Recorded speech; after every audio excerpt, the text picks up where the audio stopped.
Oh, Tyler, there are literally thousands of men that I should host with instead, but I'm 72% sure that I like hosting with you the most. Hello, I'm Siobhan Nolan.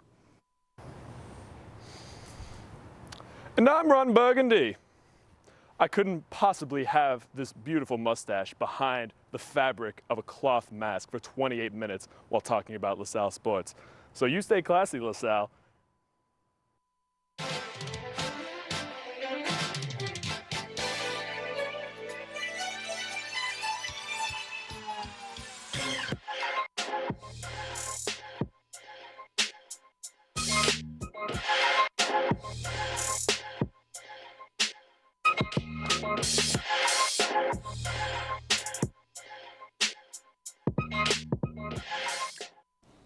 Welcome to SportsLine. The Explorers fall sports look to end their season on a high note, and their results were almost as good as those little Reese's peanut butter pumpkins. Almost. And later, we'll welcome on a spooky guest for this week's Explorer Report. But first, let's take a look at our SportsLine top 3.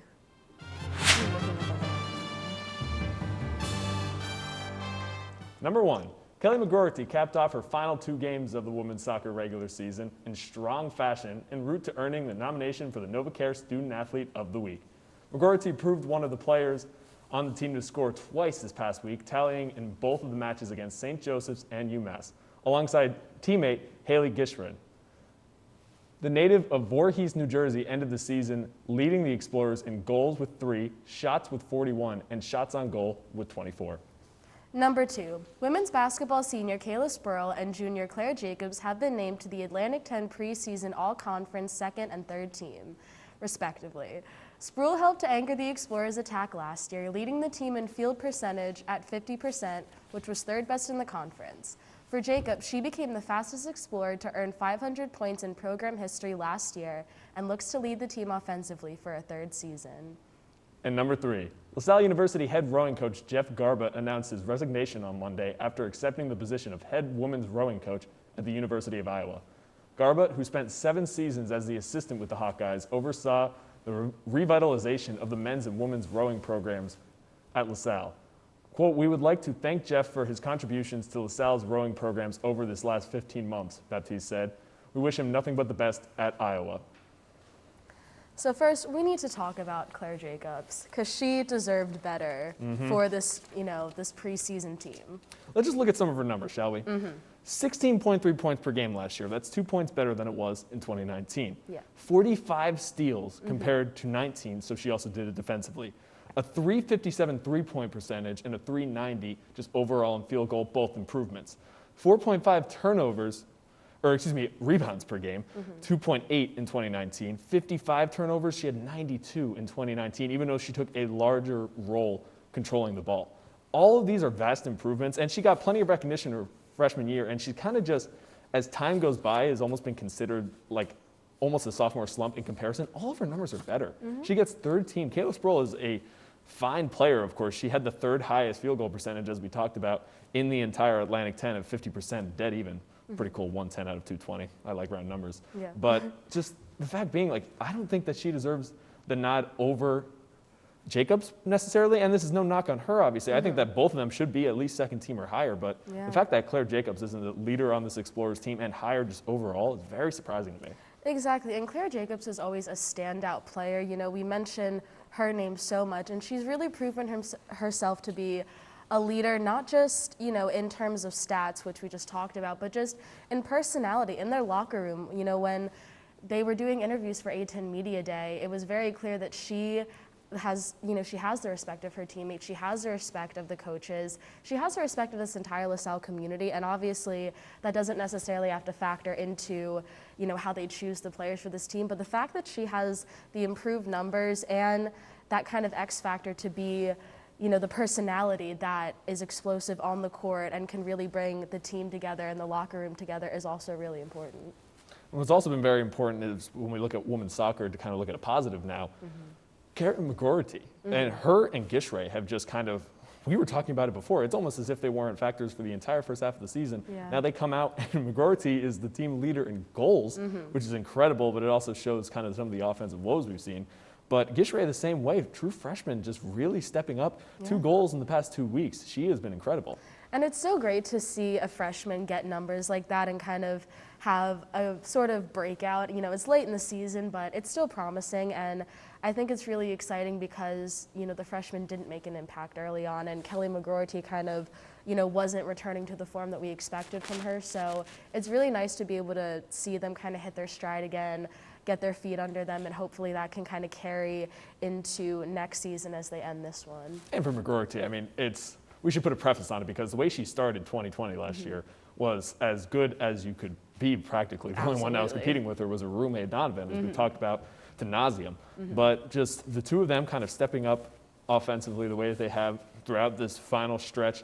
Obviously, it wasn't the women's soccer season that we would have expected and would have hoped for, of course, but you got to see, if you're anyone on that coaching staff, what was the formula that put these two in this position, and how can you translate that to 2022? And it speaks to the character of this team, the fact that it wasn't an ideal season, but they haven't let that affect them. They haven't just thrown in the towel and say, well, we haven't done great so far, we're not qualifying, so that's it. You know, they're improving, they still want to win, and I think that that's a really admirable quality to have. And that's it for the top 3. Now let's see how our teams did in this week's recaps.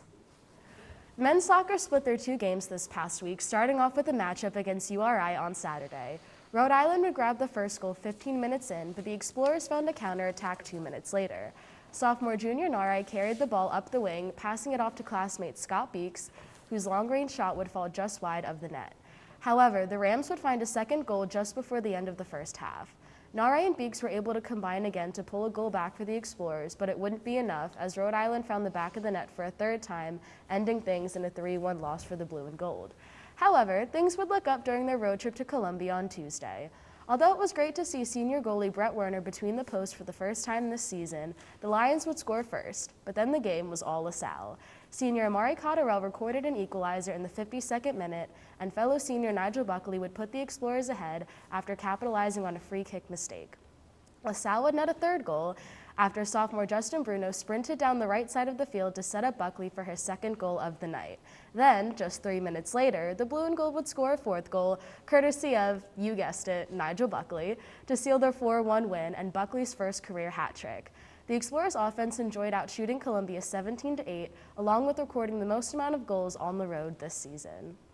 Women's soccer split their 4 games to conclude their 2021 season. They began the home stretch with a trip to Pittsburgh to face off against Duquesne. Sophomore Kelly McGroarty scored a go-ahead goal in the 35th minute off an assist from Lauren Costello. The Dukes tied it up in the second half, but then Costello would put the Explorers ahead on her 71st minute score, giving LaSalle a 2-1 victory. Next up were 2 matches that would not be in the favor of the Blue and Gold, as VCU shut out LaSalle, and then the Explorers lost a nail-biter to St. Joe's 3-2 in overtime. McGroarty and Haley Gishrey scored in the losing efforts but on senior day, however, they would be able to finish on a high, beating UMass 2-1. Gishrey and McGroarty would continue to roll in this one, as Gishrey would break the shutout in the second half, or McGroarty would break the tie in double overtime, as her 107th minute strike would send the Explorers faithful home happy. Cameron Cox was also brought in 2 points, as Jordan Stallard recorded 8 saves. The field hockey team traveled to face off against UMass, where the results weren't quite what we had hoped. The Minutewomen got off to an early lead, scoring just over 1 minute into the game and taking an early lead. Not soon after that, UMass tallied their second goal on the Explorers to put up a 2-0 lead, not even halfway into the first. The rest of the match didn't see much of a comeback for the Blue and Gold, as UMass outplayed the Explorers and eventually brought the game to a 7-0 lead. In the last quarter, freshman Quinn Medica would be the Explorers' gleam of hope to prevent the Minutewomen from a shutout after finding the back of the net and tallying her second goal of the season. Up next, LaSalle continued on their road trip and headed to Holy Cross. After a tough loss, the Explorers were looking for redemption. Sophomore Tatum Johnson opened up the scoring early on, putting the Explorers in the lead in the first quarter. No scoring took place in the second quarter, so the team headed into the third up by 1. The third also saw no scoring, but as both offensive sides gave pressure, goalkeeper Ryan Curley was able to tally saves to keep the Explorers in the remainder of the game, ending in an Explorers win 1-0. Despite a low-scoring match, the Explorers held the edge in outshooting Holy Cross 11-10 as well. The cross-country team competed at the Princeton Invitational this past weekend, which was their last meet before the A10 championships. The men finished the 8K race in 14th place, while the women took 7th place in the 6.1K. For the men, Ryan James and James Pitak scored the Explorers, finishing 20th and 21st respectively. Stefano Isabella finished in 154th, while Adam Bringer and Alex Sandras finished within milliseconds of each other, with Bridger taking 151st and Sandras taking 152nd on the women's side. Liz Mancini finished 5th out of 176 runners, finishing with a career best time of 21 minutes and 38 seconds. Sister Elle and Christine also finished in the top 50, with Elle taking 21st and Christine also recording career best of 22 minutes and 49 seconds to snag 40th place. Men's and women's golf packed up to play this weekend as the men took on the Nassau Invitational and the women played in the Lehigh Invitational. The men's team played 2 rounds of 18 on Monday afternoon, landing them in 5th place. Junior Nikita Romanov led the team with a career-low performance, shooting a 4 under 66 in his first round. He ended the day with a 78 and finished 2nd in the field. Carson Rush was close behind, shooting 7 over for the tournament, landing him in 6th place. Day 2 of the event was canceled due to heavy rain. The rainy day also impacted the women's team as they only played 1 round of their event on Monday.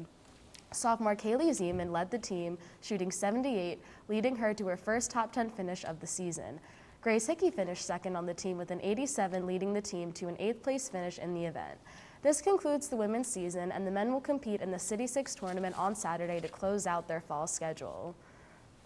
Okay, soccer won. Soccer we won. have soccer wins to talk about. Yes, we do. And what games they were, because Nigel Buckley's first career hat trick, that was such a dramatic and thrilling game to keep up with. You know, when you were watching it, how he just kept hunting for those goals, even when they got the 2nd and 3rd goals and they really had that, you know, ensured lead where they didn't have to worry about an attack so much because the defense was doing really well. The offense just kept pushing and pushing and pushing. The pressure was there, and honestly, it was one of their best performances of the season. You know, Buckley obviously was a standout player, but, you know, every single person on that attack and in that midfield just really put in the work and really wanted to win, because obviously against URI, you don't want another loss. You don't want to tack that on to just kind of the disappointing things that the men's soccer season has had so far. So it's so refreshing to not just get a win, but to get it in that fashion for them. Yeah, I think it all goes back to how much they were force-feeding Buckley with the ball and how much he appreciated it. Obviously, alongside with his first career hat trick, he also had his career high in shots and shots on goal in that game. And he was just the ability to feed him the ball. Obviously, you are very smart when it comes to soccer, and you understand the attacking fashions and what the layouts are. But for a simpleton like myself, the fact being that you get your playmaker, you get him the ball and give him space to make an effort, he was on the ball, he got it rolling early, and he just continued throughout, and there was just no answer for him. And that front three of Cotterell, Nare, and Buckley, they thrive off of that high press. When you have midfielders like Scott Beeks and Isaac Sedin just getting forward, really kind of bullying the opposition's defense, that's what they like the most. They like when it's an aggressive counterattack. They thrive when, you know, there's just no mercy in how they do it. They like the creativity. They like when, you know, things are just really intense, really high energy, and that's where the goals come. And if you look back at their goals this season, a lot of the build-up play surrounding that has been in that sort of environment and that sort of play. So I think that that's really telling of, okay, you know, Buckley and Cotterell, they're going to be graduating this year, but just in that offensive sense in general, that's the kind of offensive style that they need to go with. Absolutely. But when we look at now field hockey, for example, much different, as we have been so pleasantly surprised with how their production has been so far, and it is youth that is doing it time and time again. As we looked at women's soccer the same way, we had, usually it's kind of tough when we go weekly for these top threes, but we had a lot that we had to skim through for this week. Tatum Johnson kind of got left behind after she received her honors, so having that ability that she has been taking the next step, having such a great freshman campaign in the 2020 season, that just gives you even more credit. But the ability that she has been able to come out and utilize all the assets that she has around her and just completely thrive, it has been great to see what this field hockey team has done. They've already built such a great foundation for a team that, because there's so many freshmen and so many people that are very new to LaSalle, you know, granted that they haven't played together before this, it's such a great connection they have with each other. And, you know, the new head coach that has come in has just really changed the game. You can already tell her influence in the playing style. You can tell that her players look up to her, they respect her. They really love what she's doing with the program, and it shows in their results. It shows, you know, even though they were winning and then they kind of weren't, the style of play and the quality of their production and their chemistry has improved so much. So I really think that just everything kind of aligned this season to get field hockey off to a really great future. It's been off to a great future for sure, and it just is going to continue to roll, and it's been led by a backline forward sort of approach, as we've seen kind of when we're talking back to the men's side to compare sports. They're built with that front line and the veteran presence that they have up there in the scoring aspects. It's the opposite side where the only thing that you can kind of hold your hat on in that 2020 season and years prior was the stout defense and goalkeeping. But the fact that they've been able to kind of develop offense from that and the winning of the midfield battle and the ability to get clean shifts, it is just a whole different ball game, and it's going to be a lot of fun for these next couple of years. Yeah, because this youth is really carrying kind of all of our teams. You know, the soccer teams have so many seniors that are going to be graduating, and it's really telling to see that all of these players work well together. They understand each other. They understand the gravity of these games. And although the results haven't been in our favor, we've said this before, it's not always indicative of the performance. It's not always indicative of how well they've played. A lot of times these losses have come because of unlucky circumstances, which sounds like a bit of a cop-out, but you know, when you watch them play, you can see that they do really well. You can see that they really want the win. So, you know, I think it was a learning season for everybody, but when you go forward and when you have a little bit more experience and you know, okay, this is what we need to do now, it's gonna have good results for the future. And that's it for recaps, but when we come back, we welcome on the ghost of Jamie's past to talk about this week's To Die For matchup.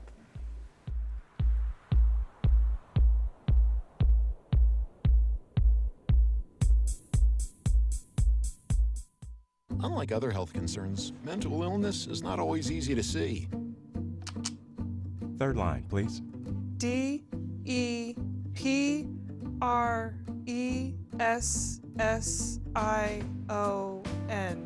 Mental illness doesn't show up on a scale. Bipolar? Sorting out a mental health concern is not something to attempt on your own. Anxiety. I thought so. Like many health conditions, help for mental illness takes professional diagnosis and treatment. And the sooner you seek treatment, the better. Look at that. 6,000 steps and PTSD. If you or a loved one has a mental health concern, don't go it alone. Find out what to do. For 24-hour free and confidential information and treatment referral, call 1-800-662-HELP. Learn more at samhsa.gov/support. This is my husband, Alex Hussey. Alex is about 2 weeks away from coming home. I was point man in foot patrol, and I stopped on the bomb. Lost my legs and my left hand in an explosion. And he suffered a severe traumatic brain injury.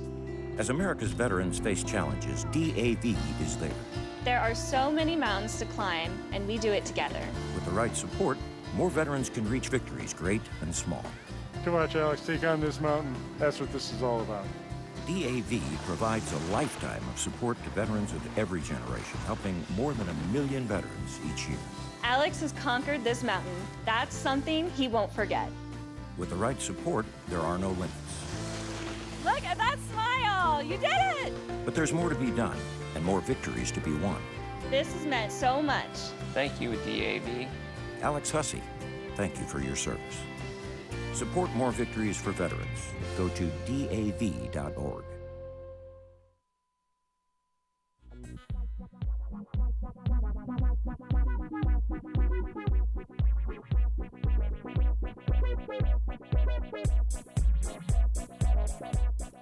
Welcome back. As the fall season comes to a close, here are some sports that refuse to be put to rest. First up on Saturday, rowing hits the water as both teams participate and head down to the Schuylkill Regatta. Later in the day, golf goes on the road to take part in the City 5 Invite. Finally, cross country competes in the A10 Championships. To end this week's competition, men's and women's rowing finishes the head of the Schuylkill Regatta. And now we're going to throw it over to the phantom of the studio, Jamie Smith. For this week's Spooktacular Explorer Report, I have chosen the men's soccer team matchup against George Mason University this weekend. The match will wrap up the fall season for the Explorers. The men's team just came off an astonishing comeback win against Columbia. The team unfortunately won't have home advantage for this matchup, but will be looking to keep up the momentum from their last win. The last matchup between LaSalle and George Mason took time before my untimely death in 2019. The Blue and Gold took down the Patriots 2-0 in their last meeting. With the Explorers' record this season being in the grave, the season-ending match would be an important one for the Explorers to win. Some players to look out for are senior Nigel Buckley, who is currently leading the team with 6 goals this season and has also tallied 2 assists. Also, sophomore Junior Nare, who has really made a name for himself this season and is currently leading the team for shots on goal with 19.